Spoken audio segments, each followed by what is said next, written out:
তারা 3টা শিফটে একটা সিট ভাগাভাগি করে ঘুমায়। সেই সিটের প্রস্থ হচ্ছে 2.5 হাত। একজন ঘুমাইলে ওখানে আর আরেকজন ঘুমাতে পারবে না। আমরা খুব সুন্দর করে বলি তারা রেমিটেন্স যোদ্ধা, কিন্তু এই যোদ্ধাদেরকে আমরা মর্যাদা দেই না।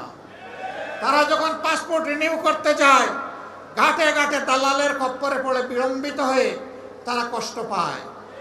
আজকে তো দেশের ভিতরে শ্রমিক ভাই বোনদের জন্য আমরা কথা বলছি, বাইরের যারা তারাও তো আমাদের ভাই বোন, তাদের জন্য কথা বলবে কে?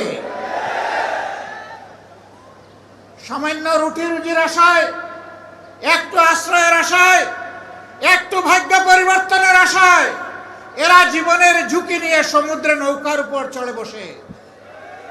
তারপরে কোনো একটা ঢেউ এসে তাদেরকে সমুদ্রের পেটে হজম করে ফেলে। আর কেউ ভাগ্যবশত চলতে চলতে দুলতে দুলতে কোনো সুরত যেখানে গিয়ে পৌঁছতে চায় সেই বন্দরে ভিড়ে। ওখানে ভিড়ার পর কারো জায়গা হয় কারাগারে, আর কারো জায়গা হয় বনে জঙ্গলে। তারপরে আস্তে আস্তে আস্তে পথ খুঁজে নেয়। সেই সমস্ত লোকেরা যখন একটু কাজকর্ম করে, তখন বিদেশের মাটিতে প্রাসাদ গড়ার চিন্তা করে না।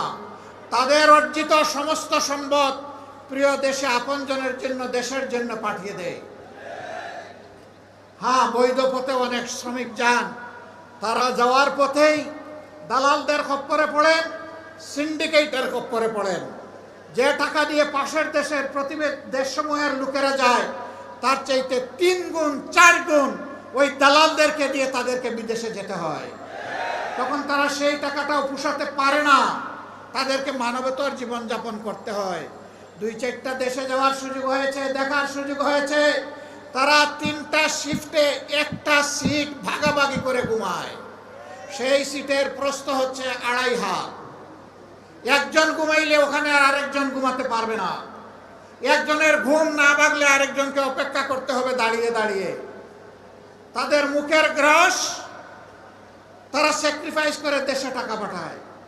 আমরা খুব সুন্দর করে বলি তারা রেমিটেন্স যোদ্ধা, কিন্তু এই যোদ্ধাদেরকে আমরা মর্যাদা দেই না। তারা যখন পাসপোর্ট রিনিউ করতে যায়, ঘাটে ঘাটে দালালের খপ্পরে পড়ে বিলম্বিত হয়ে তারা কষ্ট পায়। বছরের পর বছর যায়, সেখানে মিশন আছে, হাই কমিশন আছে, সেখানে আমাদের এমবাসি আছে, বড় বড় কর্মকর্তা কর্মচারীরা আছেন, কিন্তু আমাদের এই ভাই বোনদেরকে সেখানে ভোগান্তি পোহাতে হয়। তারা কেউ যখন চাকরি হারায়, যদি সঙ্গত কারণে হারায় বলার কিছু নেই, কিন্তু অনেকে অসঙ্গতভাবেও হারায়। তাদের পাশে দাঁড়ানোর কাউকে খুঁজে পাওয়া যায় না। আমরা এই পরিস্থিতি আর দেখতে চাই না।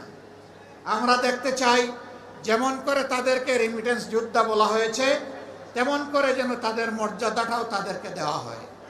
তাদের প্রয়োজনে দেশ এবং সরকার যেন তাদের পাশে দাঁড়ায়। যদি ওই সমস্ত এমবাসি এই কাজ না করতে পারে, ওখানে এমবাসি থাকারই কোনো প্রয়োজন নেই। এমবাসি কার জন্যে? এমবাসির কিছু কর্মকর্তা কর্মচারীকে লালন পোষণ করার জন্য নয়। এমবাসি ওখানে দেওয়া হয়েছে দেশের জনগণের স্বার্থকে সেখানে রক্ষা করার জন্য।